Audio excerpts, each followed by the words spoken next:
ಎಲ್ಲ ನನ್ನ ಸ್ಪರ್ಧಾ ಮಿತ್ರರಿಗೆ ನನ್ನ ಮತ್ತೊಂದು ವಿಡಿಯೋಗೆ ತಮಗೆಲ್ಲ ಸ್ವಾಗತ. ಇವತ್ತು ನಾವು ಕರ್ನಾಟಕದ ರಾಜ್ಯ ಮನೆತನಗಳ ಬಗ್ಗೆ ಸಂಪೂರ್ಣವಾಗಿ ತಿಳ್ಕೊಳ್ಳೋಣ. ಮೊದಲನೇದಾಗಿ ಶಾತವಾಹನರು. ಕರ್ನಾಟಕದ ಮೊದಲ ಮನೆತನವಾದಂಥ ಶಾತವಾಹನರ ಬಗ್ಗೆ ತಿಳ್ಕೊಳ್ಳೋಣ. ಇದರ ಸ್ಥಾಪಕ ಯಾರಪ್ಪ ಅಂದ್ರೆ ಸಿಮುಖ. ಶಾತವಾಹನರ ಗುರು ಕುಂದಾಚಾರ್ಯ. ರಾಜಧಾನಿ ಮೊದಲನೇದು ಪೈಠಾಣ ಅಥವಾ ಪ್ರತಿಷ್ಠಾನ, ಈಗಿನ ಮಹಾರಾಷ್ಟ್ರದ. ಎರಡನೇದು ಶ್ರೀಕಾಕುಳಂ, ಇದು ಕಂಡು ಬರೋದು ಆಂಧ್ರ ಪ್ರದೇಶ್. ಶಾತವಾಹನರ ರಾಜಲಾಂಛನ ವರುಣ. ಶಾತವಾಹನರ ಪ್ರಸಿದ್ಧ ಅರಸ ಗೌತಮಿಪುತ್ರ ಶಾತಕರ್ಣಿ. ಗೌತಮಿಪುತ್ರ ಶಾತಕರ್ಣಿಗಿದ್ದ ಬಿರುದು ಯಾವ್ದಪ್ಪ ಅಂದ್ರೆ ತ್ರೈ ಸಮುದ್ರ ತೋಯ ಪೀತವಾಹನ. ಇನ್ನು ಶಾತವಾಹನರ ಕೊನೆಯ ಅರಸ ಯಜ್ಞಶ್ರೀ ಶಾತಕರ್ಣಿ. ಇನ್ನು ನೆಕ್ಸ್ಟ್ ಬರೋಣ ಕದಂಬರು. ಕನ್ನಡದ ಮೊದಲ ಮನೆತನ ಕದಂಬರು. ಸ್ಥಾಪಕ ಯಾರಪ್ಪ ಅಂದ್ರೆ ಮಯೂರವರ್ಮ. ಇನ್ನು ಮಯೂರವರ್ಮನ ತಂದೆ ಬಂಧುಸೇನ. ರಾಜಧಾನಿ ಯಾವ್ದಪ್ಪ ಅಂದ್ರೆ ಬನವಾಸಿ, ಉತ್ತರ ಕನ್ನಡ ಜಿಲ್ಲೆಯ ಬನವಾಸಿ. ಬನವಾಸಿ ಯಾವ ನದಿಯ ದಂಡೆ ಮೇಲೆ ಕಂಡು ಬರ್ತದಪ್ಪ ಅಂದ್ರೆ ವರದಾ ನದಿಯ ದಂಡದ ಮೇಲೆ ಬನವಾಸಿ ಕಂಡು ಬರ್ತದೆ. ಇನ್ನು ರಾಜ್ಯ ಲಾಂಛನ ಸಿಂಹ. ರಾಜ್ಯ ಧ್ವಜ ಯಾವ್ದಪ್ಪ ಅಂದ್ರೆ ವಾನರ ಧ್ವಜೆ. ಇನ್ನು ಪ್ರಸಿದ್ಧ ಅರಸ ಯಾರಪ್ಪ ಅಂದ್ರ ಮಯೂರವರ್ಮ.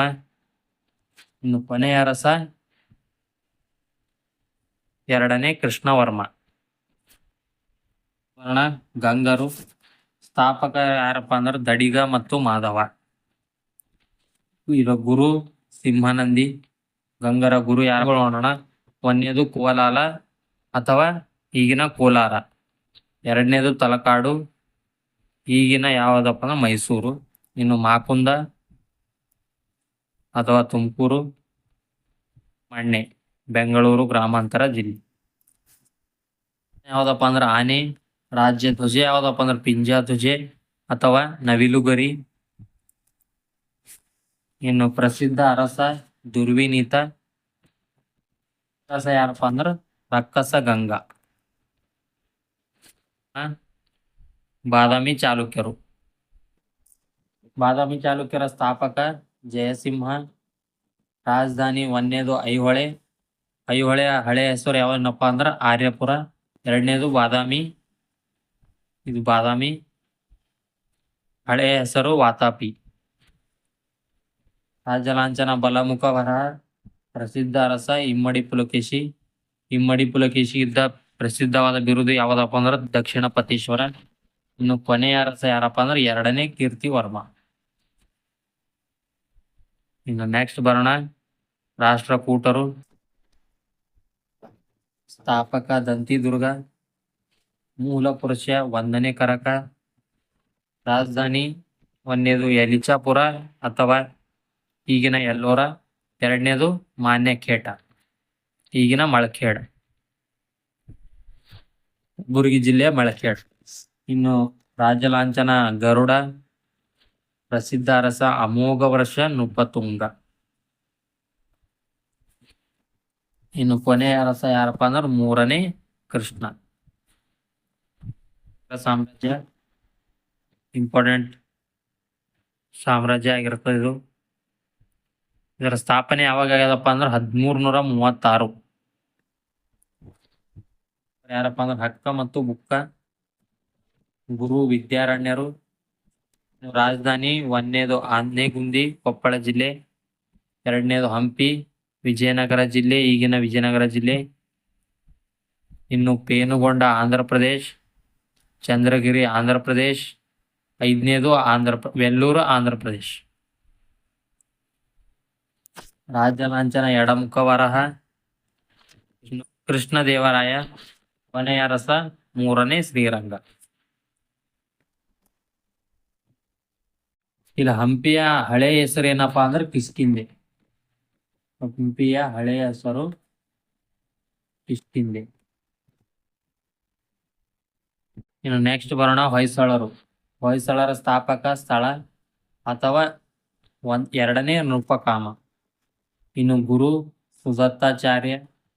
ಮೂಲ ಪುರುಷ ಸ್ಥಳ ರಾಜಧಾನಿ ಒಂದನೇದು ಸೊಸೆಯೂರು ಈಗಿನ ಚಿಕ್ಕಮಗಳೂರು ಜಿಲ್ಲೆ, ಎರಡನೇದು ವೇಲಾಪುರ ಅಥವಾ ಬೇಲೂರು, ದ್ವಾರ ಸಮುದ್ರ ಮೂರನೇದು ದ್ವಾರ ಸಮುದ್ರ ಅಥವಾ ಈಗಿನ ಹಳೆಬೀಡು. ಇನ್ನು ರಾಜ್ಯ ಲಾಂಛನ ಹುಲಿಯನ್ನು ಕೊಲ್ಲುತ್ತಿರುವ ಸ್ಥಳನ ಚಿತ್ರನೇ ಹೊಯ್ಸಳರ ರಾಜ್ಯ ಲಾಂಛನ ಆಗಿರ್ತದೆ. ಇನ್ನು ಪ್ರಸಿದ್ಧ ಅರಸ ವಿಷ್ಣುವರ್ಧನ. ವಿಷ್ಣುವರ್ಧನ ಇನ್ನೊಂದು ಹೆಸರು ಏನಪ್ಪಾ ಅಂದ್ರೆ ಬಿಟ್ಟಿದೇವ. ವಿಷ್ಣುವರ್ಧನ ಗುರು ಯಾರಾಗಿರ್ತಾರಪ್ಪ ಅಂದ್ರೆ ರಾಮಾನುಜಾಚಾರ್ಯರು. ರಾಮಾನುಜಾಚಾರ್ಯರು ಅವರಿಗೆ ಆಶ್ರಯ ನೀಡಿರ್ತಾನ ವಿಷ್ಣುವರ್ಧನ ತನ್ನ ಆಸ್ಥಾನದಲ್ಲಿ. ಇನ್ನು ಕೊನೆಯ ಅರಸ ಮೂರನೇ ಬಲ್ಲವನ.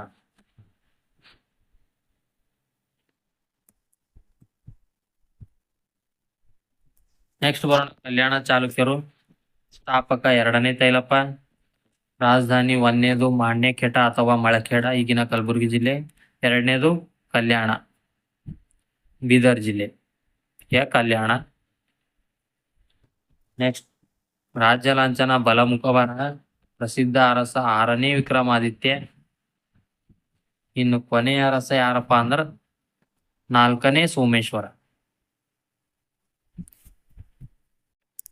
ಇನ್ನು ಗುಪ್ತರು. ಗುಪ್ತರ ಸ್ಥಾಪಕ ಶ್ರೀಗುಪ್ತ. ರಾಜಧಾನಿ ಪಾಟಲಿಪುತ್ರ ಈಗಿನ ಪಾಟ್ನಾ ಬಿಹಾರದ ಪಾಟ್ನಾ. ರಾಜ್ಯ ಲಾಂಛನ ಗರುಡ. ಇನ್ನು ಪ್ರಸಿದ್ಧ ಅರಸ ಸಮುದ್ರಗುಪ್ತ. ಸಮುದ್ರಗುಪ್ತನನ್ನು ಭಾರತದ ನೆಪೋಲಿಯನ್ ಎಂದು ಕರೀತಾರೆ. ಭಾರತದ ನೆಪೋಲಿಯನ್ ಎಂದು ಸಮುದ್ರಗುಪ್ತನನ್ನು ವಿ.ಎಸ್. ಸ್ಮಿತ್ ಅವರು ಕರೆದಿದ್ದಾರೆ. ಇನ್ನು ಕೊನೆಯ ಅರಸ ವಿಷ್ಣುಗುಪ್ತ. ನೆಕ್ಸ್ಟ್ ಬರೋಣ ವರ್ಧನರು. ಸ್ಥಾಪಕ ಪುಷ್ಯಭೂತಿ. ರಾಜಧಾನಿ ಒಂದನೇದು ಥಾನೇಶ್ವರ, ಎರಡನೇದು ಕನೋಜ್.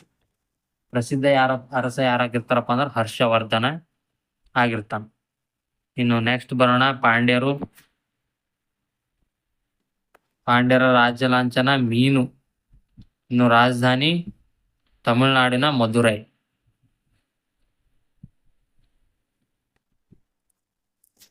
ಪಲ್ಲವರು. ನೆಕ್ಸ್ಟ್ ಬರೋಣ ಪಲ್ಲವರು. ಸ್ಥಾಪಕ ಶಿವಸ್ಕಂದ ವರ್ಮ. ಇನ್ನು ರಾಜಧಾನಿ ಕಂಚಿ. ರಾಜ ಲಾಂಛನ ವೃಷಭ ಅಥವಾ ಎತ್ತು. ಪ್ರಸಿದ್ಧ ಅರಸ ಯಾರಾಗಿರ್ತಾರಪ್ಪ ಅಂದ್ರೆ ಒಂದನೇ ಮಹೇಂದ್ರ ವರ್ಮ. ಇನ್ನು ಕೊನೆಯ ಅರಸ ಯಾರಾಗಿರ್ತಾರಪ್ಪ ಅಂದ್ರೆ ಅಪರಾಜಿತ ವರ್ಮ. ನೆಕ್ಸ್ಟ್ ಬರೋಣ ಚೋಳರು. ಚೋಳರ ಸ್ಥಾಪಕ ಕರಿಕಾಲ ಚೋಳ. ಇನ್ನು ರಾಜಧಾನಿ ತಂಜಾವೂರು. ಇನ್ನು ರಾಜ್ಯ ಲಾಂಛನ ವ್ಯಾಘ್ರ ಅಥವಾ ಹುಲಿ. ಇನ್ನು ಪ್ರಸಿದ್ಧ ಅರಸ ಯಾರಾಗಿರ್ತಾರಪ್ಪ ಅಂದ್ರೆ ಒಂದನೇ ರಾಜರಾಜ ಚೋಳ. ಕೊನೆಯ ಅರಸ ಯಾರಾಗಿರ್ತಾರಪ್ಪ ಅಂದ್ರೆ ಮೂರನೇ ರಾಜೇಂದ್ರ ಚೋಳ. ಇನ್ನು ಚೋಳರ ಕಾಲದಲ್ಲಿಯೇ ಭಾರತದ ಅತಿ ದೊಡ್ಡ ದೇವಾಲಯವಾದಂತ ಬೃಹದೇಶ್ವರ ದೇವಾಲಯ ನಿರ್ಮಿಸಲಾಗಿರ್ತದೆ. ಅದು ನಿರ್ಮಿಸಿದವರು ಯಾರಪ್ಪ ಅಂದ್ರೆ ಒಂದನೇ ರಾಜೇಂದ್ರ ಚೋಳ.